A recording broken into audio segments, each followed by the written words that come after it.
Bonjour les licornes et les pirates. Aujourd'hui, je vais vous lire Azzurro et l'île fantastique de Laurent et Olivier Souillet, Jérémy Fleury, aux éditions Ouzou.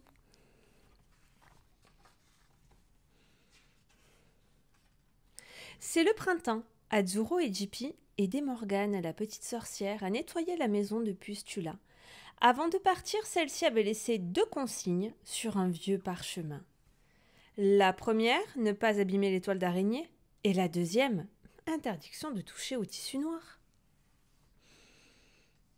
Azzurro, il prit soin de ne pas mouiller les toiles d'araignée, mais il ne put s'empêcher de soulever le tissu, et il découvrit une boule de cristal qui l'effleura avec curiosité. La vive lumière qui s'en échappa fit soudainement tournoyer les 3 amis dans l'air. Et quand le tourbillon s'apaisa, il n'était plus dans la maison de Pustula, mais sur une plage de sable fin. Morgane, Azzurro et Jippy, je m'appelle Athéna. Bienvenue sur l'île fantastique, les salua la femme qui portait une couronne de feuilles d'olivier. Si vous êtes dans mon royaume, c'est que vous avez désobéi. Ce n'est pas de leur faute, c'est de la mienne, répondit le dragonneau tout penaud. C'est courageux d'admettre ses erreurs, Azzurro.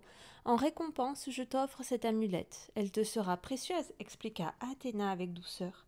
Suivez ce sentier qui vous mènera à la forêt des chênes, où vous attend la première des 3 épreuves. Si vous échouez, vous resterez prisonnier de mon île. Les 3 amis entrèrent dans une immense forêt. Là, ils rencontrèrent des jeunes filles qui pleuraient à chaudes larmes. « Pourquoi êtes-vous si triste ?» demanda Morgane. « Nos chênes sont desséchés, ils sont en train de dépérir, et nous ne survivrons pas à leur disparition. » Le cœur serré, Azzurro leur dit « Je peux cracher des litres d'eau, mais je ne pourrai jamais arroser tous les arbres en même temps. » « Tu oublies que je suis une sorcière, rappela Morgane, avec un sourire malicieux. « Vas-y, essaye. » Azzurro souffla tant qu'il put, et grâce à sa baguette magique, Morgane prit le contrôle du puissant jet d'eau. Elle le divisa en plusieurs rubans scintillants qu'elle dirigea sur les racines des arbres, et aussitôt la forêt retrouva son éclat. « Nom d'une patte de bouc !» s'écria une voix belante. « Bel exploit !» Debout sur un banc en marbre, un curieux personnage les contemplait. « Athéna m'a prévenu que vous passeriez par là, et je dois vous guider vers votre 2e épreuve. » Sans attendre leur réponse, Pan, l'homme aux pattes de bouc, bondit en avant plus agile qu'une biquette. Nos 3 amis se regardèrent indécis, mais ils n'avaient d'autre choix que de le suivre. À la lisière de la forêt, ils rencontrèrent une créature étonnante, à l'air menaçant. Ils voulurent demander conseil à leur nouveau compagnon, mais il avait disparu. « Trouvez la réponse à mon énigme, déclara la femme million mi-oiseau. À l'est ou à l'ouest, du matin au soir, il brille d'amour pour la terre. Qui est-ce » Les 3 amis réfléchissaient, mais rien ne venait. Et soudain, Jippy se mit à gazouiller tout près de l'oreille d'Azzurro. Il avait une idée. « Le soleil !» s'écrièrent alors Azzurro et Morgane. Un éclair jaillit et Jippy disparut. « Correct, mais il est trop tard. Pour retrouver votre ami, vous devrez traverser le marécage, » conclut la créature en fermant les yeux.